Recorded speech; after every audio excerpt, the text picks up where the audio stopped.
Paul George has been suspended for 25 games for anti-drug violation. Hear this.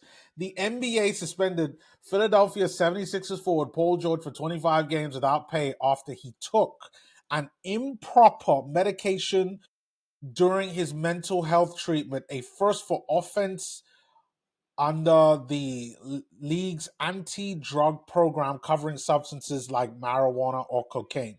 Now the question is, what substance was he taking? Was he taking marijuana or cocaine? Was he doing that during his mental health treatment?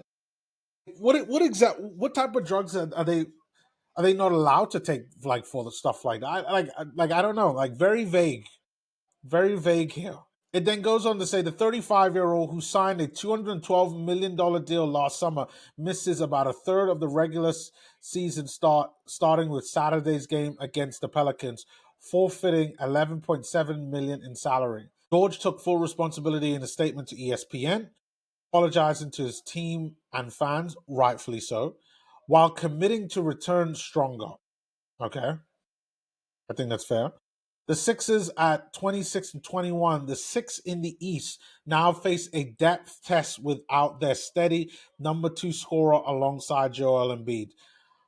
I don't know if that's quite the case. Like, they got guys up on the bench, and that's what G Leagues are for. You know, somebody's going to get an opportunity to come up from the G League to play that, small, like Paul George has been playing, power forward now. So, like, yeah, I'm not that familiar with the depth of the 76ers team, but I definitely think that the 76ers will be fine. And it's not for the whole season. It's for 25 games. And Paul George is already a little on the injury side of it.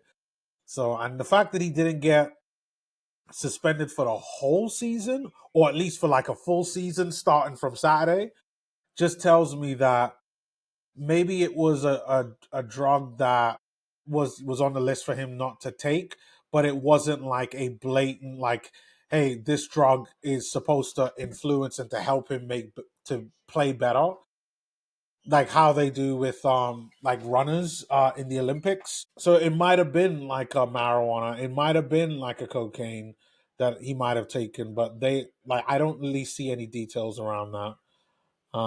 Yeah, I don't see any details around that. So I'll go take a look at that. But I thought I would just let you guys know. I thought that was very interesting when I saw that. Nevertheless, I think we're gonna get back to the game. We do have Pandemic Pete. Pandemic Pete, he says, is that it again?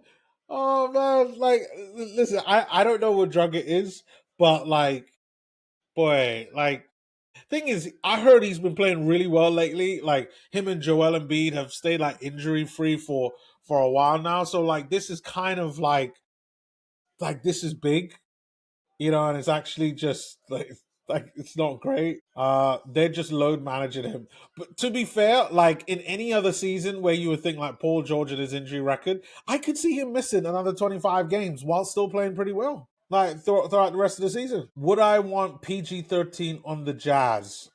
After seeing something like this, man, like you know, like, if you're gonna bring in a guy like PG, like, it's really not gonna be for what he could do on the court, because I think because of his injury status and his age, like, he's up there in age where he's not gonna have that many years left in him. So you really need him to be like a good vet for those young guys, and that's not the behavior of good vet.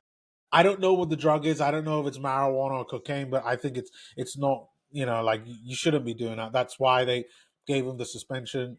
My guess is that it's not. It's not a drug that would necessarily be a performance enhancing one, which is why he wasn't suspended for more time. But yeah, like you said, Pandemic Pete. It's probably weed. It's probably marijuana or coke. Like, it's probably one of them. But I think besides this situation, like, I wouldn't have mind having him like with the Jazz. You know, I think there's a lot of guys out there who really look up to him. Ace Bailey always said that he modeled his game after Paul George. So if I'm just looking at the talent, like, yes, like, you take him. But right now, like, nah, it's probably gonna to be a no. Like, I think he's got like a couple years left. I think this is probably his last contract, to be really honest. Like, he's done pretty well for his career. Like, I know he's looking for that championship.